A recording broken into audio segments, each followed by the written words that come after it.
आज पंचम गणित थिबा प्रतिसम चित्र विषय पढ़ा। तुम्हें मैंने चित्र अंकन करने को भारी भल पाओ। बर्तमान देख यह गोटे चित्र। यही चित्रटी को जदि मुझे पचारे यह कि प्रकार चित्र तुम्हें निश्चित कह यह एक त्रिभुजर चित्र। किंतु यही त्रिभुजटी को देख मुझे डट द्वारा दुई समान भाग में विभक्त करुँची।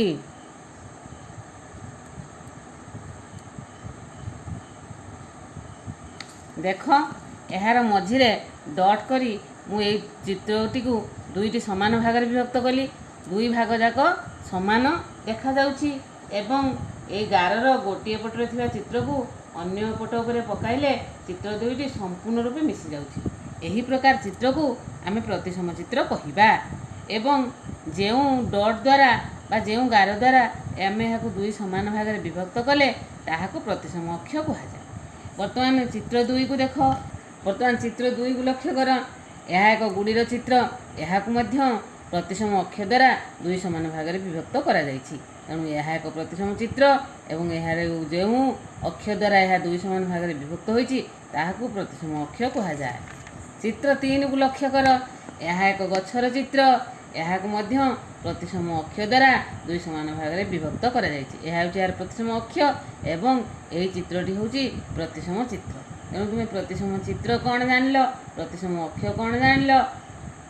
यापरे देख इंग्राजी बड़ अक्षर गुड़िक यहीपरि प्रतिसम अक्ष द्वारा आम दुई समान भाग में विभक्त करिपरिबा। यही इंग्राजी अक्षर गुड़ी को लक्ष्य कर। यह प्रतिसम अक्ष द्वारा किपरि दुई समान भाग में विभक्त होइछि। एथिरे चिन्हित डट गार गुड़िक हूँ प्रतिसम अक्ष। यही इंग्राजी अक्षर बड़ अक्षर ए रे गोटे मात्र प्रतिसम अक्ष रही। इंग्राजी बड़ अक्षर ई रे गोटे मात्र प्रतिसम अक्ष रही। किंतु लक्ष्य कर इंग्राजी अक्षर एच और इंग्राजी अक्षर एक्स रे दुईटी लेखाएं प्रतिसम अक्ष रही। तेणु तुम्हें बर्तमान केउ केउ इंग्राजी अक्षर रे प्रतिसम अक्ष रही बाहर कर। केउ केउ इंग्राजी अक्षर रे प्रतिसमता थिबार देखुच तुम्हें ताहा लेख एवं केउ ओडिया अक्षर रे प्रतिसमता अछि लेख। तुम्हें बर्तमान प्रतिसमता विषय जानिल एवं प्रतिसम अक्ष विषय जानिल। एई तुमको केतोटी चित्र मु देइछि।